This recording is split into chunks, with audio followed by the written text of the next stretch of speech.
Good morning, everybody. Welcome to day 4. And yesterday we explored the inner child. And I know it's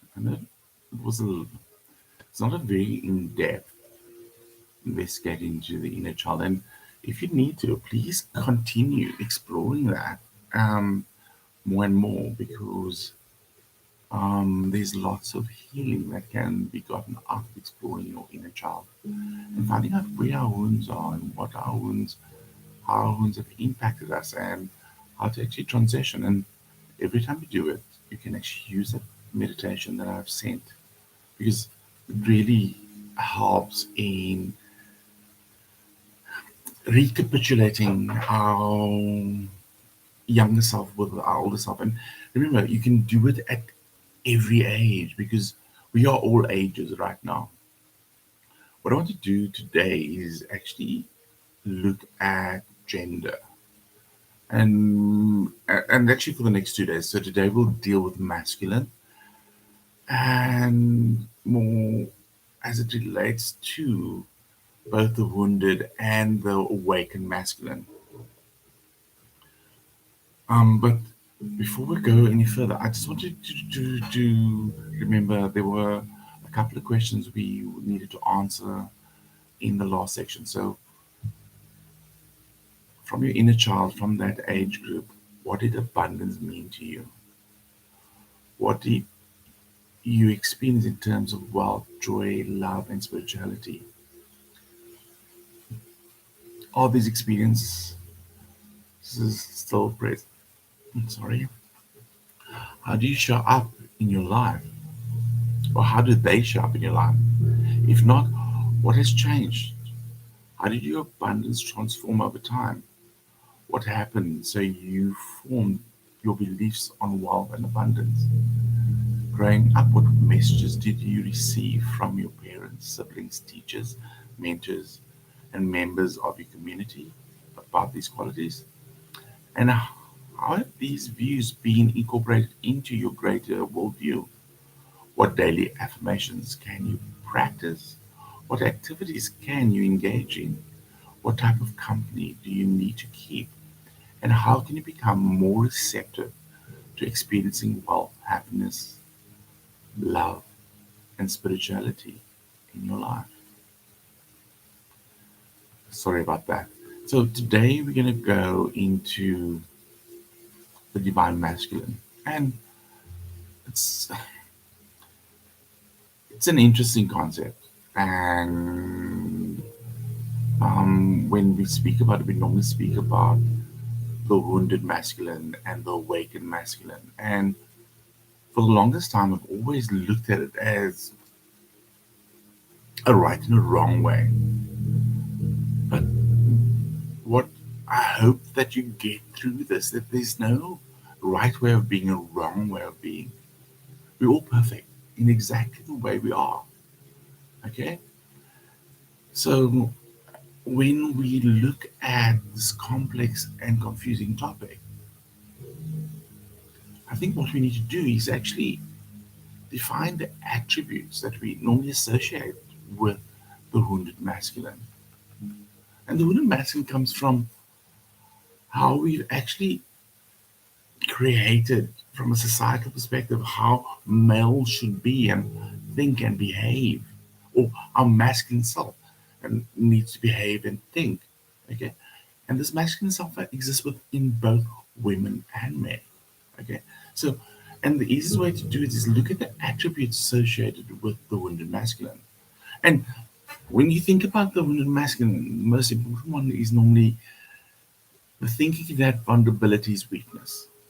The constant living in your head and overthinking things, the escape or numbing of self with pain that we have through escapism, especially in terms of porn and money and power.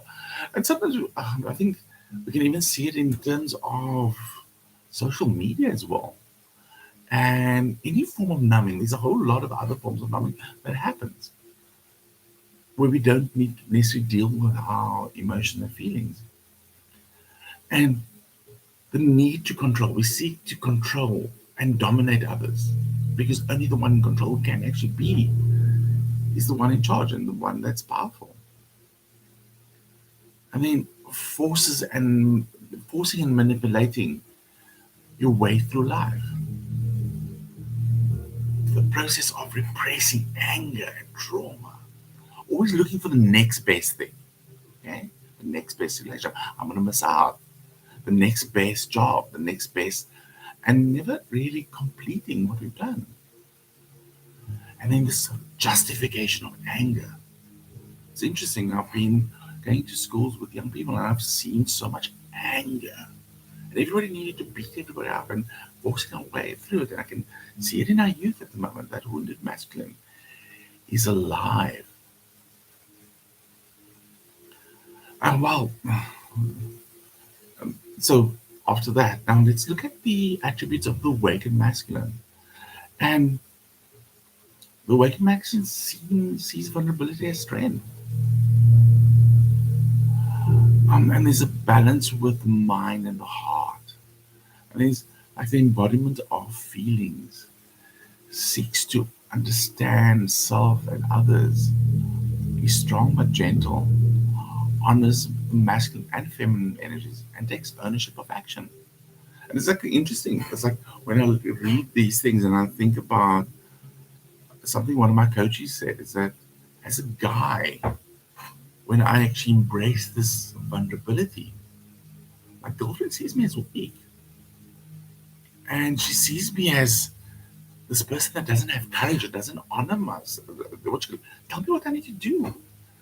And so you can actually see that this wounded masculine also exists in terms of our expectation of the men in our life and having to take over stuff. And vice versa. When we get into corporate environments, women need to put on this persona of a wounded masculine or in our leadership. Because we see the masculine as the energy that leads. And especially from this misogynistic society that we come from and we've been trained in, we can't see that we can lead through the feminine and all of those. So let's talk about the wounded masculine and how it has shaped the perception of the divine masculine. The wounded masculine is literally embodied through what we call aggression, competition, power. This pattern of behavior often is reinforced through cultural and societal norms.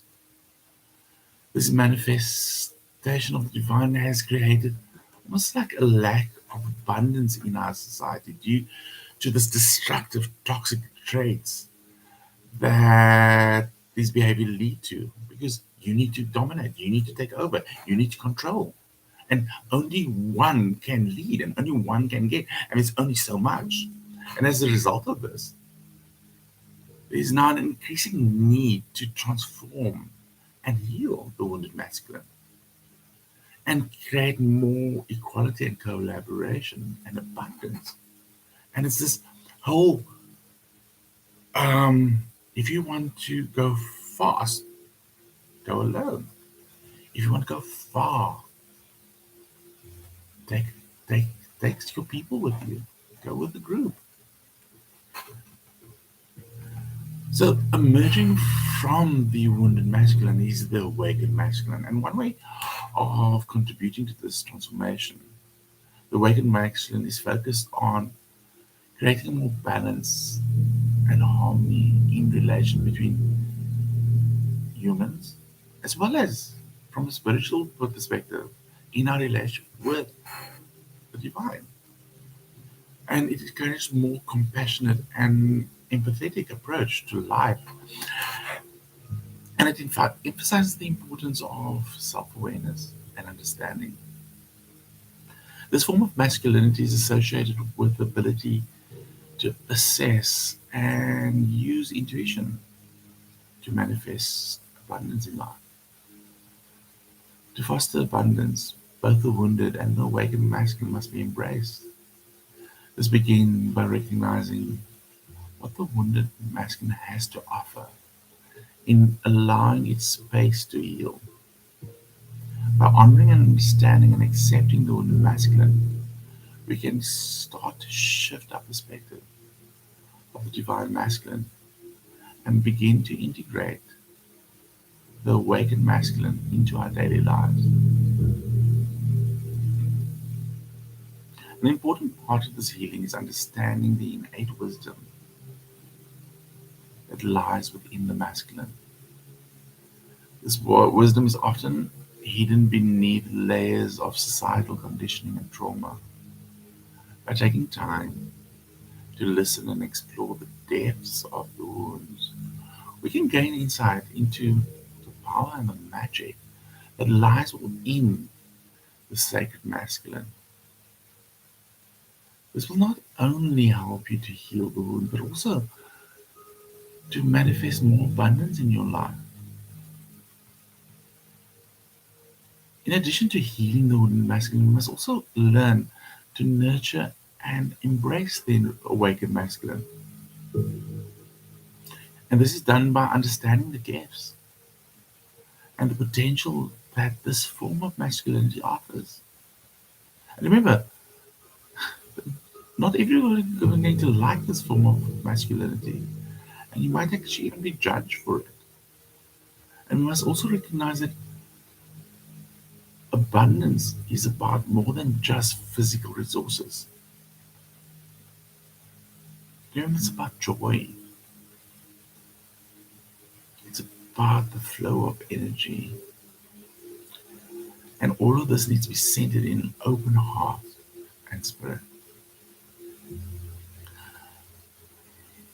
Finally, abundance, abundant abundance. Okay, yeah, that's a better way. Abundant abundance is a result of a healthy balance between the wounded and the awakened masculine.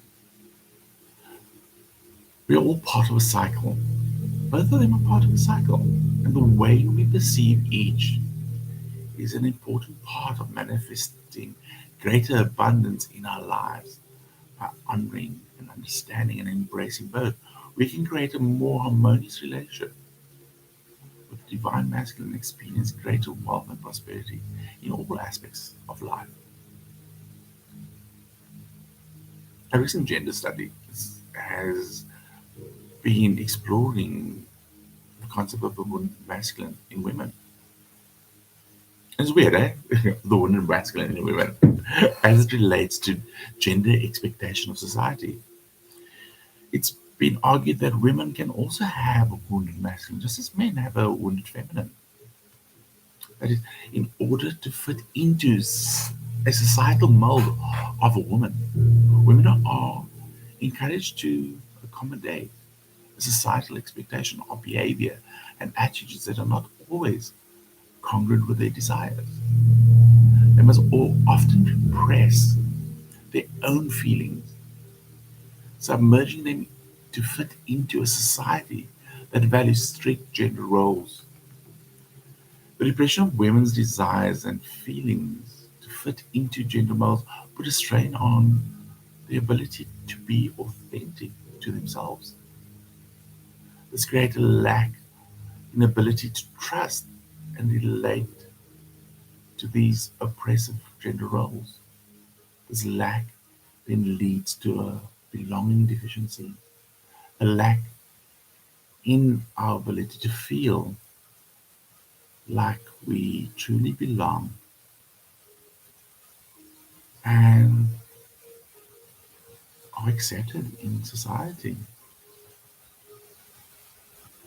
This creates a sense of separation from identity, which leads to a vulnerable inner state or inner wound. This wound in the feminine then manifests as a feeling of shame, of fear, of sadness, of grief.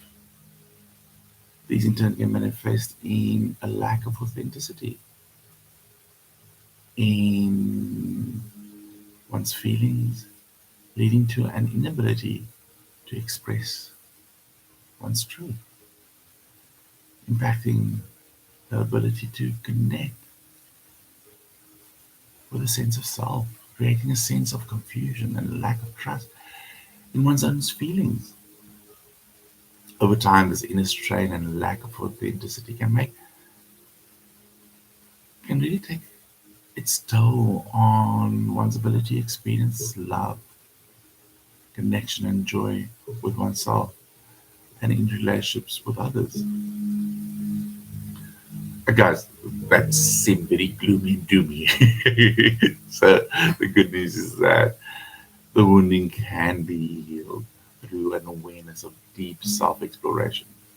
Women can begin by forming relationships with the repressed feelings and desires that help to build a sense of self-acceptance and trust.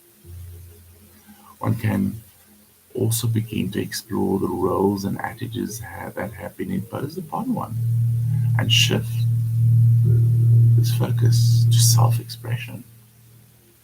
Breaking free from the restriction of gender roles allows one to learn to value and accept oneself and our inner femininity through understanding the limitations that have been faced in life and through the unlearning of old patterns of behaviors. In getting to know oneself better, one can begin to trust and open up to one's own unique expression of self. If one is able to embrace our full selves, we are able to experience a greater sense of belonging and connection with ourselves and others. In honoring our femininity, we can accept and nourish one's full potential and uniqueness, which in turn help to foster greater well-being, self-love, and true self-expression. At the end of the day, it is important to recognize that the unique experience of being a woman, in all its complexity, in all its beauties, in all its magnificence, because women are God's gift to the world.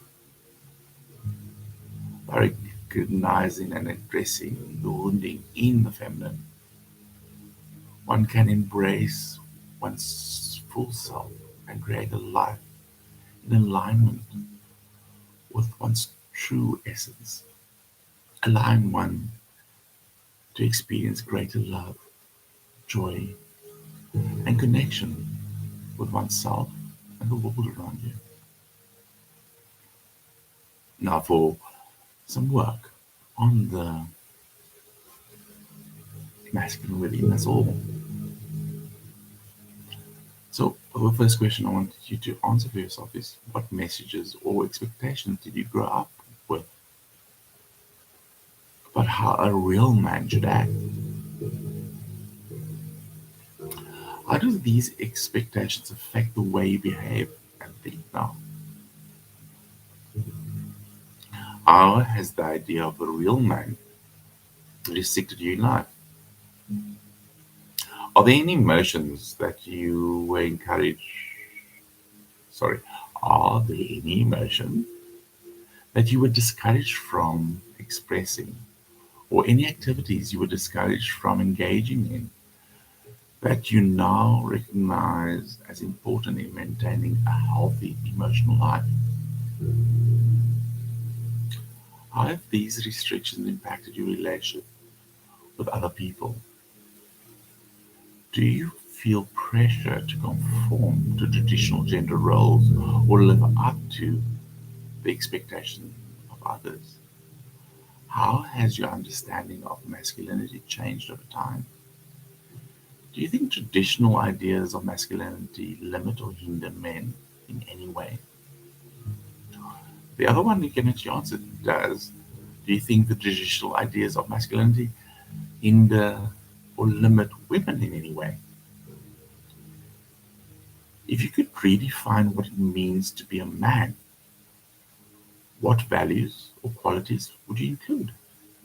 What do you think are the most important aspects of how masculinity is expressed?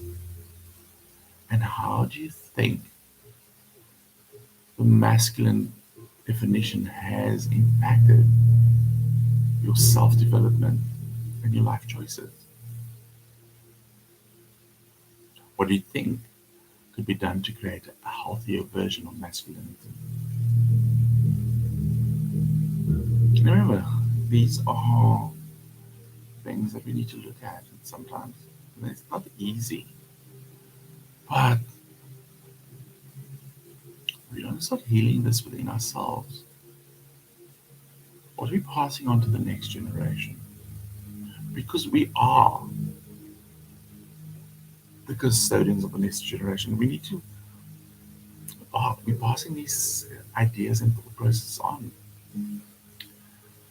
And why don't we try hand over healthier, more wholesome gender identities, where everybody's free to be and free to act exactly as they need to. Thank you so much for being here. Thank you so much for listening. Have a absolutely wonderful day, and I hope this has been brilliant.